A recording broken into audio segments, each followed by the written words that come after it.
voulu que les manifestations de Fortus soient bien sûr situées au même moment à Pampelune et à Bayonne, ne serait-ce que pour permettre le plus de transferts possible entre les uns et les autres, et entre les compétences, les expertises, les savoir-faire des uns et des autres. C'est ainsi que, à mon avis, en se répartissant plutôt la zone temporelle entre le mois de juillet et le mois d'août et début septembre pour Bayonne, on est arrivé à cette complémentarité et au fait que les ponts puissent s'établir de façon utile entre les deux villes. Alors, je le dis clairement, Fortus est l'image d'un nouveau regard sur l'aspect transfrontalier, une nouvelle volonté aussi pour Bayonne, disons-le clairement, de donner de la perspective au jumelage.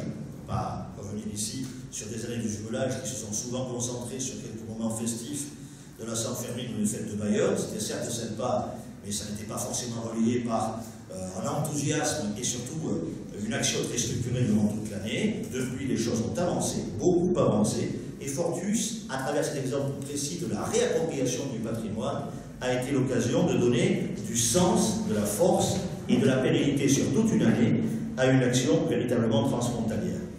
Peut-être d'abord rappeler les actions que nous renouvelons. Il y aura les vendredis au Rempart, qui ont déjà commencé d'ailleurs, avec un moment très fort en compagnie de la famille Robles et Luc sur le Carreau des Halles, vendredi dernier. Un temps fort qui venait d'ailleurs répondre à un concert de musique sacrée à quelques mètres à peine à la cathédrale, c'est-à-dire quand même que nous avons des étés fournis sur le plan culturel à Bayonne et je m'en suis régalé en tant qu'adjoint à la culture, même si ça m'a demandé une navette qui a pu surprendre ceux qui me voyaient passer de l'un à l'autre. Je n'étais pas un garçon très sérieux, mais indépendamment du fait qu'effectivement ça puisse dégager cette image-là, moi je ne voulais rater ni l'un ni l'autre. Donc je suis passé des voies de terre, si je puis dire, avec la famille Robles, au roi plus céleste, des grandes orgues pour s'y concerne Vivaldi à quelques mètres à la cathédrale. Reproduction des vendredis au Rempart. Rempart, avec un P apostrophe à RTS, c'est-à-dire, vous le verrez dans le dossier de presse, une succession d'expositions avec toujours la nécessité de se retrouver dans les remparts pour en avoir l'écran en quelque sorte. Les visites guidées qui fonctionnent, le vendredi en particulier, précédant les concerts dont je vous ai parlé, les vendredis au Rempart, des visites guidées toujours thématiques, sur lesquelles vous aurez toutes les précisions quant au thème, puisque les guides conférenciers de la ville tiennent absolument à se servir de Bayonne pour ouvrir totalement le panel des découvertes possibles, et on est toujours médusé devant la possibilité qu'à Bayonne de nous surprendre par des thématiques nouvelles à chaque fois.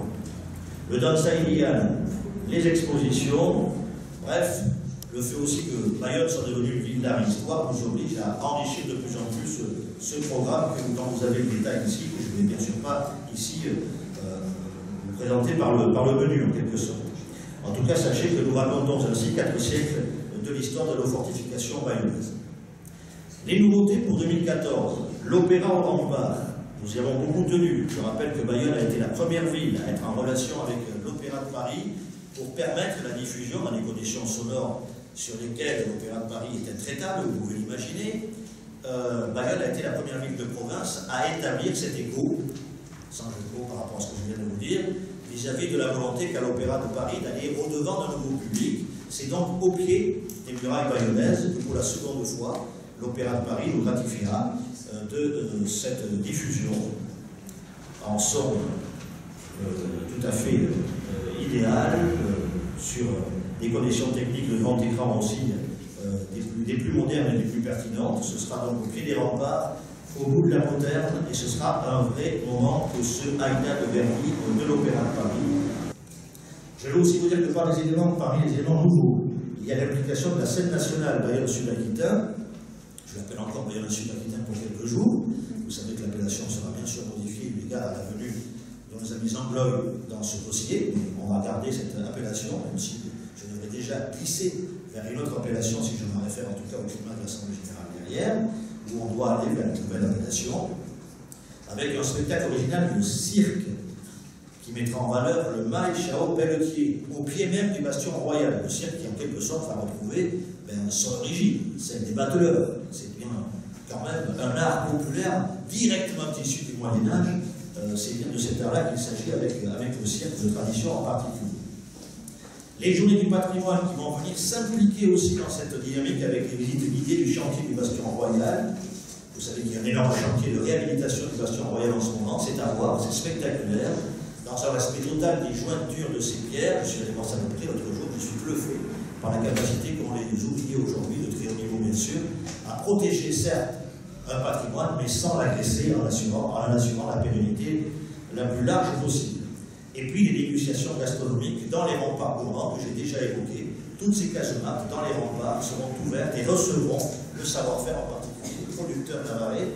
Et pour être un très aficionado aux producteurs navarrais, je puis vous dire que les casemates ne seront pas assez nombreuses pour recevoir leur savoir-faire. L'éventail sera bien sûr représenté, du solide et du liquide, ça va sans dire. Jacques Fermine a été intraitable sur le sujet. Et puis, je veux aussi quand même vous rappeler que Fortus est une dynamique, et qu'à travers cette dynamique, des choses se mettent en place, comme en particulier un colloque international qui aura pour vocation d'évoquer justement cette capacité qu'a une ville, une société à se réapproprier ses remparts. Ça suppose que les intellectuels, les gens venus d'horizons très divers s'interrogent et nous apportent des réponses pour que nous soyons ensuite les plus judicieux dans l'action publique que nous aurons à mener au sein de ces remparts qui définitivement ne doivent plus rester un décor mort, pour ne pas dire quelquefois mortifère. Une exposition itinérante qui est aussi en prévision sur tous les sites fortifiés transpyrénéens de Bayonne à Barcelone, ce n'est pas rien. L'achèvement des travaux du Bastion Royal dont je vous parlais, dont je vous rappelle qu'il est prévu, cet achèvement pour juin 2015. Tout cela dans l'esprit de la valorisation du label Ville d'Art et d'Histoire pour le patrimoine raconté de l'été prochain, nous y pensons déjà. Des ateliers thématiques, tourisme, culture, mais aussi des ateliers plus citoyens. Que faisons-nous de ces remparts? Que pouvons-nous faire, nous, en tant que Bayonnais, de ces remparts? Comment les traitons-nous un jour de pique-nique? Je dis des choses aussi basiques que celles-là. Il s'agira d'être responsable et peut-être même d'être dans l'action à son petit niveau lorsqu'on s'approchera de ces remparts, y compris en termes de propositions culturelles, pourquoi pas. Et puis Bayonne et Pampelune mènent par ailleurs, je veux le dire ici en conclusion de ce propos liminaire, dont je conçois qu'il soit un peu long, mais je voulais quand même vous faire comprendre la dimension du dossier aujourd'hui. Bayonne et Pampelune mènent une vraie réflexion sur les nouveaux programmes POCTEFA, ces programmes opérationnels de coopération territoriale Espagne, France, Andorre, car pour répondre à ces critères, il faut que 3 pays soient impliqués, ce qui est le cas. Et là, dans la perspective de 2015-2020, encore une fois, je tourne mes regards vers nos amis navarrais. Nous avons déjà, avec Marie-Christine, beaucoup travaillé sur ces thématiques-là.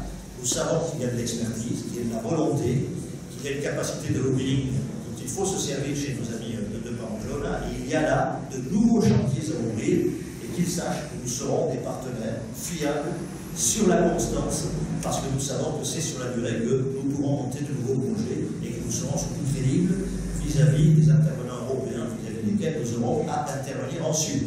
La crédibilité, c'est la pérennité d'une action et c'est la possibilité que nous aurons de dire sur plusieurs années, nous avons déjà travaillé ensemble, nous avons établi des actions publiques dans le partage, c'est-à-dire que les compétences de la Bavière ici et l'inverse est aussi vrai.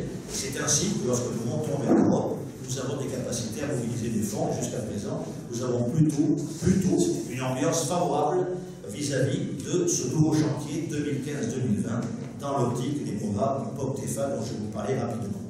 Donc, Fortus va terminer dans quelques semaines, je dirais. C'est un peu le cœur serré que nous terminons cette superbe expérience de véritable échange transfrontalier, mais ce n'est qu'un début, et c'est surtout le socle de crédibilité nécessaire pour aller vers d'autres opérations et qui nous rend le socle crédible vis-à-vis des financeurs européens dont nous attendons beaucoup pour les prochaines années.